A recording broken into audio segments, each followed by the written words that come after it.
Boa noite, eu sou Marcos Melo. Boa noite, eu sou Sofia Lages. Estamos aqui hoje para apresentar o nosso trabalho de Direito Civil, Obrigações. E o tema é obrigações de fazer e não fazer. Como primeiro tópico do nosso trabalho, a introdução ao conceito de obrigações. As obrigações no direito civil são compromissos que uma pessoa assume perante a outra. Quando falamos de obrigação de fazer, estamos falando de alguém que deve realizar uma ação específica.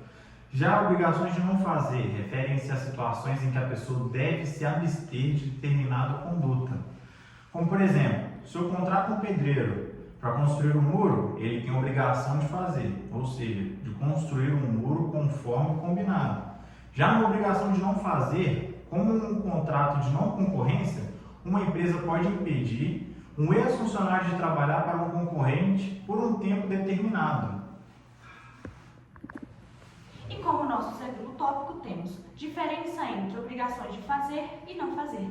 Nas obrigações de fazer, o foco está no cumprimento de uma tarefa, como entregar um produto ou prestar um serviço. Já nas obrigações de não fazer, o objetivo é evitar que uma ação seja realizada. Por exemplo de fazer.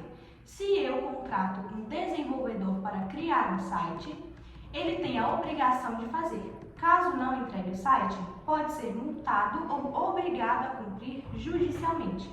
E como exemplo de não fazer, se um ex-funcionário assina um contrato de não concorrência, ele se compromete a não trabalhar para um concorrente se ele desrespeitar este acordo e poderá ser penalizado. Com o nosso terceiro tópico, consequências do descumprimento. Quando as obrigações não são cumpridas, o sistema jurídico entra em ação.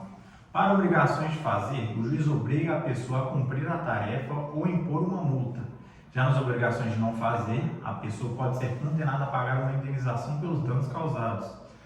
Exemplo de fazer. Um arquiteto que não entrega o projeto contratado pode ser obrigado a concluir o trabalho e pagar multas diárias. Agora, no exemplo de não fazer, um empresário que quebra uma cláusula de não concorrência pode ser obrigado a indenizar a empresa por prejuízos. Também trazemos os desafios nas obrigações de não fazer. Um dos grandes desafios nas obrigações de não fazer é medir o dano causado. Às vezes, o impacto não é diretamente financeiro, mas ainda assim gera prejuízo. Por exemplo, imagine um funcionário que quebra um acordo de confidencialidade e revela segredos comerciais. Pode ser difícil calcular o valor exato dos danos, mas ainda assim ele deverá ser responsabilizado.